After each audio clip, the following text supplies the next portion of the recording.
Hello बच्चों, let's read this question. Question says sulphur on boiling with NaOH gives what. तो यहाँ पे reaction देखना पड़ेगा। की कॉन्सेप्ट में we have to check out the reaction between sulphur and NaOH।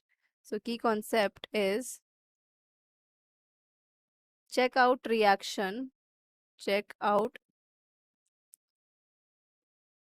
Reaction between sulphur and NaOH, sodium hydroxide. अब sodium hydroxide क्या होता है? बेस होता है, इज अ बेस। और बेस का काम क्या होता है? इलेक्ट्रॉन डोनेट करना। ठीक है, base is a electron donor. NaOH will act as base and a electron donor. Further, जो रिएक्शन होती है वो किस टाइप की रिएक्शन होती है? डिसप्रोपोर्शनेशन रिएक्शन होता है यहाँ पे, यानी कि सल्फर का ही ऑक्सीडेशन हो रहा होता है और सल्फर का ही रिडक्शन हो रहा होता है। तो यहाँ पे डिसप्रोपोर्शनेशन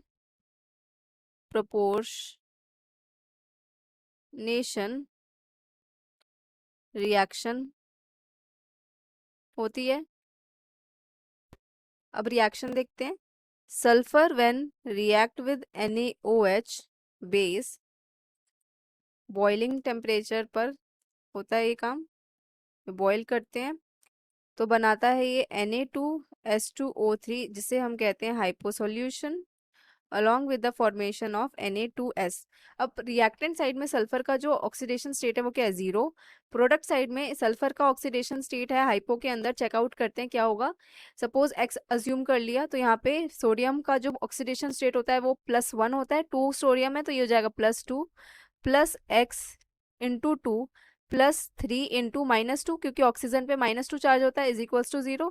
तो यहाँ पे आ जाएगा 2 + 2x - 6 इज इक्वल्स टू 0। तो यहाँ पे आ गया हमारे पास 2x - 4 इज इक्वल्स टू 0 और x इज इक्वल्स टू +2। तो यहाँ पे सल्फर का क्या हो रहा है? ऑक्सीडाइज हो रहा है इनटू +2 ऑक्सीडेशन स्टेट। और यहाँ पे Na2S में सल्फर का ऑक्सीडेशन कितना है? -2 है। तो यहाँ पे सल्फर का ही क्या हो रहा है? ऑक्सीडेशन हो रहा है। और इसी सल्फर का रिडक्शन भी हो रहा है, सेम कंपाउंड का ही रिडक्शन भी हो रहा है। ये क्या हो गया? रिडक्शन मतलब decrease in oxidation state, and oxidation मतलब इंक्रीज इन ऑक्सीडेशन स्टेट।